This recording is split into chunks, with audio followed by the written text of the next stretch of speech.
J'étais très enthousiaste de cette époque de 2005 parce que je suis pour l'insurrection, moi, je suis pour la révolution, je suis cohérent. J'ai toujours été un pro-révolutionnaire, donc je continue à l'être.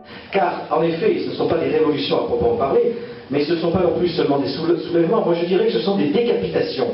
C'est-à-dire que ce qu'il y a de commun dans tous ces mouvements auxquels on assistait, c'est qu'ils ont décapité le chef. Tout ça est mystique. Moi je vois aussi la mystique depuis toujours, mais depuis le 11 septembre, c'était un acte déjà mystique. C'est ça qu'on n'a pas compris. Nous sommes tous, je crois, parenthèse ici, des farouches opposants à la théorie du complot, que je sois. On a besoin d'en parler. Donc, même s'il y en a qui pensent ça, ils ont tort. Non, mais moi je suis pas du tout dans la théorie du complot. Simplement, ce que je suis mis en évidence, c'est qu'il ne faut pas être naïf et que dans le processus qui a amené au soulèvement des peuples, il y a aussi, et là maintenant c'est en train de sortir, on est en train de se rendre compte que du point de vue des États-Unis, comme des pays européens, il y a une vraie volonté de changer de stratégie dans la région, et une espèce de jeu d'échecs où on est en train de repositionner les pions dans une espèce de compétition majeure entre la Russie, la Chine, les nouveaux acteurs et les anciens.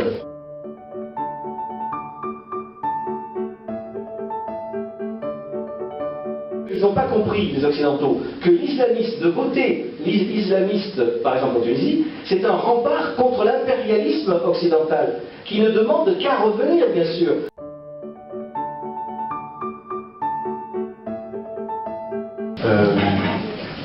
Non, bon, faut faire attention à nos niveaux d'analyse. Les pouvoirs occidentaux n'ont jamais eu de problème avec les salafis littéralistes. Ce sont politiquement leurs alliés objectifs. Pourquoi? Parce qu'ils n'entrent pas en politique et ils s'arrêtent à la lettre de l'islam et ils font un jugement moral sur le comportement et n'ont pas de vision politique. Ce sont des gens sincères religieusement, naïfs politiquement. On se dit, mais comment ça se fait que chaque fois qu'on a un intérêt géostratégique, il y a tout à coup soit des littéralistes, soit des radicaux extrémistes qui s'installent. Comme si par leur présence, on allait justifier le fait de la sécurité. Et par la sécurité, eh bien, c'est encore une fois un autre type d'impérialisme.